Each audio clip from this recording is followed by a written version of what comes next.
অনন্তাচার্যের বৃন্দাবন সমাধি। রামানুজাচার্যের প্রধান গৃহস্থ শিষ্যদের মধ্যে অনন্তাচার্য একজন। অনন্তাচার্য 1053 খ্রিস্টাব্দে জন্মগ্রহণ করেন। তিনি রামানুজাচার্যের চেয়ে 36 বছর ছোট। অনন্তাচার্য তিরুমলায় বসবাস করতেন। তার বাড়ি সেই বাড়ির পেছনে শ্রীভেঙ্কটেশ্বর স্বামীর সেবার জন্য তিনি নিজ হাতে খনন করা একটি কুয়া, একটি ফুলের বাগান, তার প্রতিমূর্তি ও সমাধি সবই সেখানেই অবস্থিত। সংস্কৃত ভাষায় অনন্তাচার্য ভেঙ্কটাচল ইতিহাসমালা নামে একটি গ্রন্থ রচনা করেছেন। এছাড়াও তিনি রামানুজ চতুশ্লোকী এবং গোদা চতুশ্লোকী নামে কিছু কীর্তন রচনা করেছেন। একদিন রামানুজাচার্য শ্রীভেঙ্কটেশ্বর স্বামীর মাহাত্ম্য বর্ণনা করতে গিয়ে তার শিষ্যদের বলেন, ভেঙ্কটেশ্বর স্বামী ফুল খুবই পছন্দ করেন এমন কথা নাম্মালবার তার এক কীর্তনে লিখেছেন। তাই তোমাদের মধ্যে কে তিরুমলায় গিয়ে ভেঙ্কটেশ্বর স্বামীকে ফুলের সেবা করবে? তখন অনন্তাচার্য উঠে দাঁড়িয়ে বললেন, গুরুদেব, আমি যাব এবং ভেঙ্কটেশ্বর স্বামীকে ফুলের সেবা করব। রামানুজাচার্য আনন্দিত হয়ে অনুমতি দিলেন। রামানুজাচার্যের অনুমতি নিয়ে অনন্তাচার্য তিরুমলায় এসে ভেঙ্কটেশ্বর স্বামীর সেবা করার জন্য বসতি স্থাপন করেন। স্বামীর দর্শনের পরে তিনি একটি কুটির নির্মাণ করেন। ভেঙ্কটেশ্বর স্বামীর সেবার জন্য প্রয়োজনীয় ফুল ও তুলসী চাষের জন্য তিনি ও তার স্ত্রী একটি কুয়া খনন করতে শুরু করেন। তখন স্বয়ং ভেঙ্কটেশ্বর স্বামী একটি বালকের রূপ ধারণ করে তার কাছে এসে বললেন, আমি এই পর্বতের কুয়া জাতির এক বালক। আমি আপনার কথা শুনেছি। আমি আপনাকে সাহায্য করতে চাই। তখন অনন্তাচার্য বললেন, এই কাজ তুমি করতে পারবে না। এটা আমার গুরুর আদেশে আমার দায়িত্ব। তুমি চলে যাও।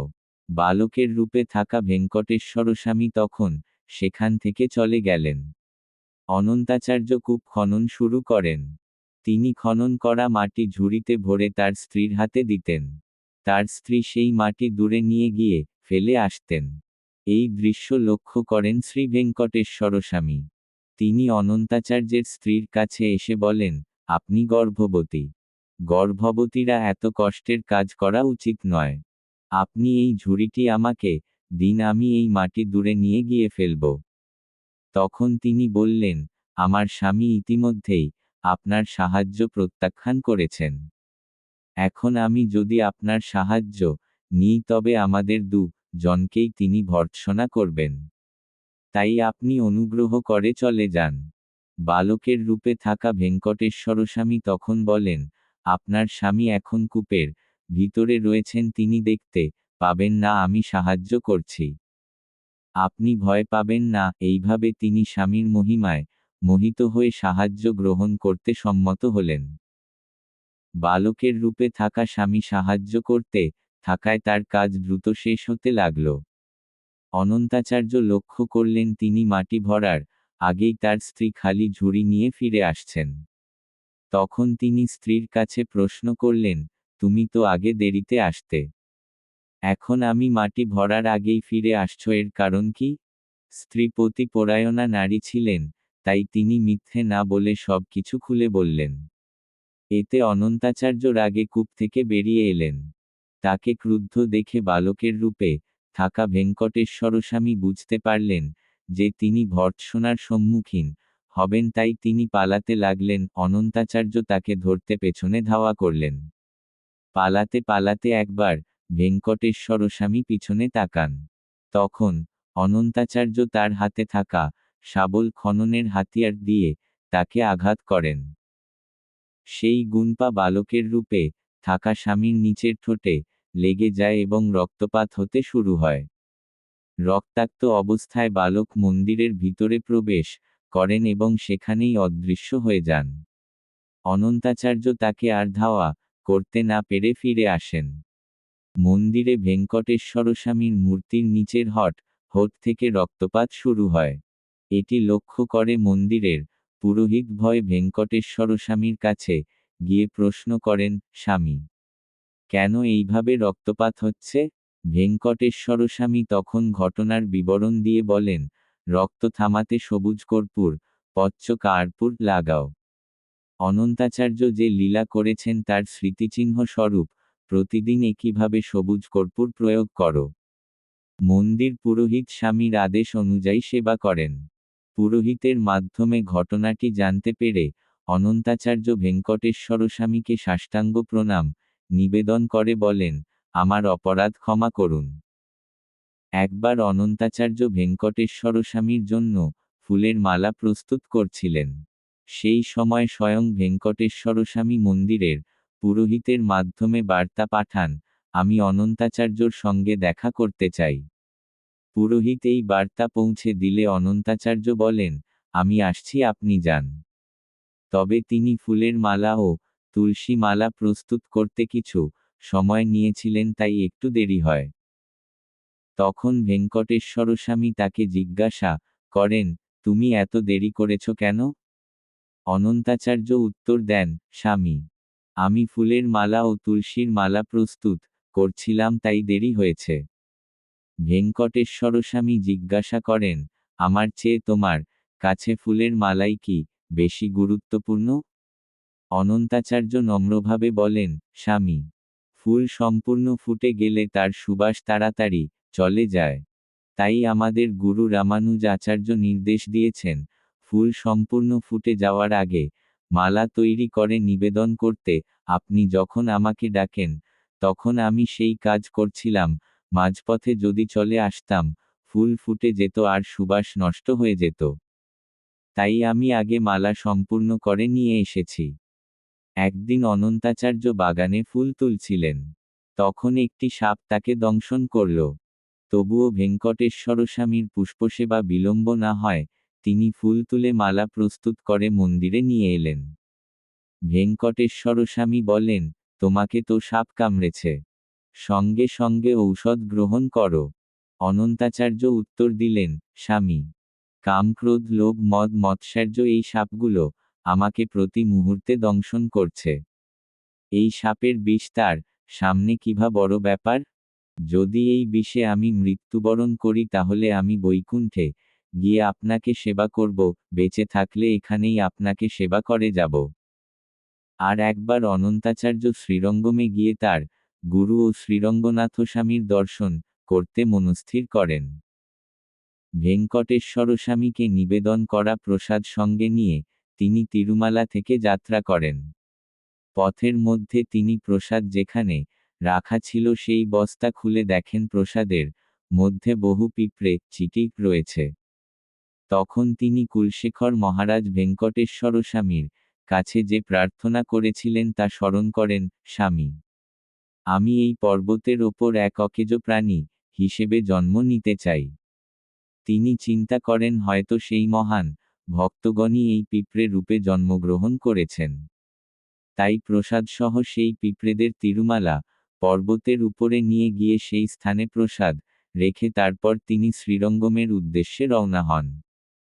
একবার কিছু ভক্ত তিরুমালা পর্বতে আরোহণ করছিলেন। চড়তে চড়তে তারা ক্লান্ত হয়ে পড়লেন। তখন ভেঙ্কটেশ্বর স্বামী একজন ভক্তের বেশ ধরে তাদের কাছে এলেন এবং বললেন, আমি অনন্তাচার্যের শিষ্য। আপনারা পাহাড়ে উঠতে গিয়ে ক্লান্ত হচ্ছেন দেখে এক ভক্ত এই কথা অনন্তাচার্যকে জানিয়েছেন। ভেঙ্কটেশ্বর স্বামীর জন্য নিবেদন করা লেবু ভাত প্রসাদ আপনাদের দেওয়ার জন্য অনন্তাচার্য আমাকে পাঠিয়েছেন। এই বলে সেই ব্যক্তি প্রসাদ দিয়ে চলে গেলেন। ভক্তরা সেই লেবু ভাত প্রসাদ শ্রদ্ধার সঙ্গে গ্রহণ করলেন। তিরুমালায় পৌঁছে অনন্তাচার্যকে ধন্যবাদ জানিয়ে বললেন, আপনি পাঠানো লেবু ভাত খুবই সুস্বাদু ছিল।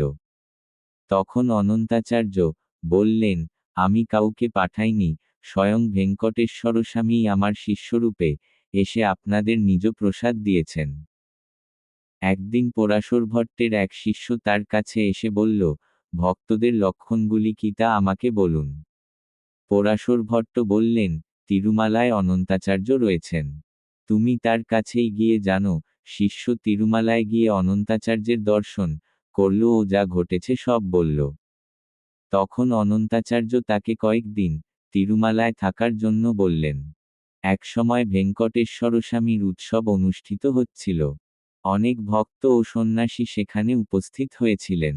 উৎসব শেষ হলে সবাই প্রসাদ গ্রহণের জন্য বসেন। পরাশর ভট্ট প্রেরিত সেই শিষ্য তাদের সঙ্গে বসেছিল। তখন অনন্তাচার্য তাকে উঠিয়ে প্রসাদ বিতরণ করতে বললেন। সে প্রসাদ বিতরণ করল এবং দ্বিতীয় দফার ভক্তদের সঙ্গে বসে প্রসাদ নিতে গেল। আবার অনন্তাচার্য তাকে উঠিয়ে প্রসাদ বিতরণ করতে বললেন। সে আবার বিতরণ করে তৃতীয় দফার ভক্তদের সঙ্গে বসে। পুনরায় অনন্তাচার্য বললেন প্রসাদ বিতরণ করো। সে তৃতীয়বার বিতরণ করল এবং চতুর্থ দফার ভক্তদের সঙ্গে বসে প্রসাদ গ্রহণ করল। উৎসব শেষে অনন্তাচার্য তাকে ডেকে বললেন, তুমি জানতে চেয়েছিলে ভক্তদের লক্ষণ কি হওয়া উচিত, আমি বলি।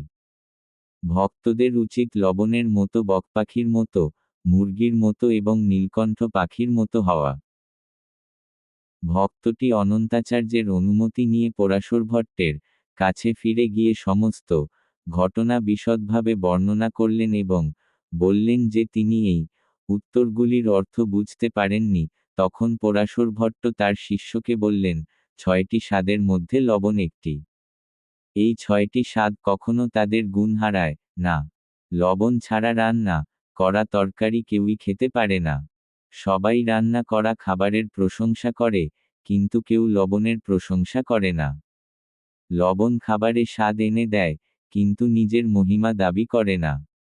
তেমনি একজন ভক্ত ভগবানের নবিধা ভক্তিতে পারদর্শী হওয়া উচিত, কিন্তু তার জন্য খ্যাতি বা প্রশংসা কামনা করা অনুচিত। সারস মাছ ধরার জন্য জলে দাঁড়িয়ে থাকে। ছোট মাছ খেলে বড় মাছ আসবে না ভেবে সে ছোট মাছ খায় না। যখন বড় মাছ আসে তখনই ধরে খায়। তেমনি ভক্ত যখন সাধনায় থাকে তখন পূজা, লোভ, খ্যাতি, অষ্টাঙ্গযোগ সিদ্ধি, স্বর্গপ্রাপ্তি, ইন্দ্র ও ব্রহ্মার মতো পদবিগুলি তার সামনে আসে। কিন্তু সাধক সেগুলিকে উপেক্ষা করে, শুধুমাত্র বিষ্ণুলোক প্রাপ্তিকেই একমাত্র লক্ষ্য করা উচিত। মুরগির ধুলো থেকে নিজের প্রয়োজনীয় খাদ্য বেছে নেয়। তেমনি একজন ভক্ত সমস্ত শাস্ত্রের মূল তাৎপর্য বুঝে তা অনুশীলন করা উচিত। এবং তুমি নীল এর মতো হওয়া উচিত। অর্থাৎ বড়রা অবমাননা করলেও বা সম্মান দিলেও তা দ্বারা প্রভাবিত না হওয়া উচিত। 8 দিন এমনভাবে কেটে গেল। 9ম দিনে অনন্তাচার্য ভেঙ্কটেশ্বরস্বামীর কাছে প্রার্থনা করলেন, আমার ফুলবাগানে যিনি রাতে আসছেন তারা যেন আজ আমাকে দৃশ্যমান। সেই দিন ভেঙ্কটেশ্বরস্বামী ও লক্ষ্মীদেবী একজন রাজা ও রানীর রূপে ঘোড়ায় চড়ে এসে ফুলবাগানে ঘুরে বেড়াচ্ছিলেন যেন অনন্তাচার্য তাদের চিনতে পারেন। রাজাকে দেখে অনন্তাচার্য বললেন, তোমাকে দেখলে সত্যিই রাজাদের মতোই লাগছে। ভগবানের জন্য আমি যত্ন করে বড় করে তোলা ফুল নষ্ট করছো? বলে তাকে ধমক দিলেন এবং বাধার চেষ্টা করলেন। তখন ভেঙ্কটেশ্বরস্বামী নিজেকে ছাড়িয়ে নিয়ে ঘোড়ায় চড়ে পালিয়ে গেলেন। স্বামী পালিয়ে যাওয়ার পর রানীর রূপে থাকা লক্ষ্মীদেবীকে অনন্তাচার্য গাছের লতা দিয়ে বেঁধে ফেললেন। তিনি লক্ষ্মীদেবীকে বললেন, তোমার স্বামী তোমার জন্য নিশ্চয়ই আসবেন। তখন আমি তাকে উপযুক্ত শিক্ষা দেব। লক্ষ্মীদেবী বিনীতভাবে বললেন, আমার স্বামীর এমন বহু স্ত্রী আছেন। তিনি আমার জন্য আসবেন না। আমি তোমার কন্যার মতোই এক মহিলা। দয়া করে আমাকে ছেড়ে দাও। কিন্তু অনন্তাচার্য তবু তাকে মুক্ত করেননি। পরদিন সকালে তিরুমালা মন্দির খুললে ভিতরে প্রবেশ করা পুরোহিতেরা লক্ষ্য করলেন ভেঙ্কটেশ্বরস্বামীর বুকে লক্ষ্মীদেবী নেই। তারা ভেঙ্কটেশ্বরস্বামীকে প্রশ্ন করলেন, স্বামী, লক্ষ্মীদেবী কোথায় গেলেন? তখন স্বামী উত্তরে বললেন, গতরাতে আমি লক্ষ্মীদেবীর সঙ্গে অনন্তাচার্যের ফুলবাগানে বিহার করছিলাম। অনন্তাচার্য আমাকে বাধার চেষ্টা করলেন। আমি পালিয়ে এলাম, কিন্তু লক্ষ্মীদেবী সেখানে বন্দী হয়ে পড়লেন। তখন পুরোহিতেরা অনন্তাচার্যের বাগানে ছুটে গেলেন এবং সমস্ত ঘটনা তাকে জানালেন। ইতিমধ্যেই লক্ষ্মীদেবী সেখানে একটি বিগ্রহে রূপান্তরিত হয়েছেন। অনন্তাচার্য ভক্তিভরে লক্ষ্মীদেবী বিগ্রহকে একটি ঝুড়িতে রেখে মন্দিরে নিয়ে এলেন। ভেঙ্কটেশ্বর স্বামীর বুকে স্থাপন করে ক্ষমা প্রার্থনা করলেন। এই লীলার স্মৃতিস্বরূপ আজও ভেঙ্কটেশ্বর স্বামী ও লক্ষ্মীদেবীকে অনন্তাচার্যের বাগানে নিয়ে গিয়ে পূজা করা হয়। তিরুমালায় অবস্থিত অনন্তাচার্যের সমাধিতে ভেঙ্কটেশ্বর স্বামীর ফুলমালা নিবেদন করে শঠগোপম দ্বারা অনন্তাচার্যকে আশীর্বাদ দেওয়া হয়। অনন্তাচার্যের আবির্ভাব তিথিতেও একই রীতি অনুসরণ করে পূজা সম্পন্ন হয়। অনন্তাচার্যের সমাধি থেকে একটি তালগাছ জন্ম নিয়েছে। ভক্তদের বিশ্বাস, অনন্তাচার্য সেই তালগাছ রূপে পুনর্জন্ম নিয়েছেন। ভেঙ্কটেশ্বর স্বামী মন্দিরের পিছনে এবং তিরুমলা নম্বি মন্দিরের পাশে অনন্তাচার্যের সমাধি ও বাড়ি আজও আমরা দর্শন করতে পারি।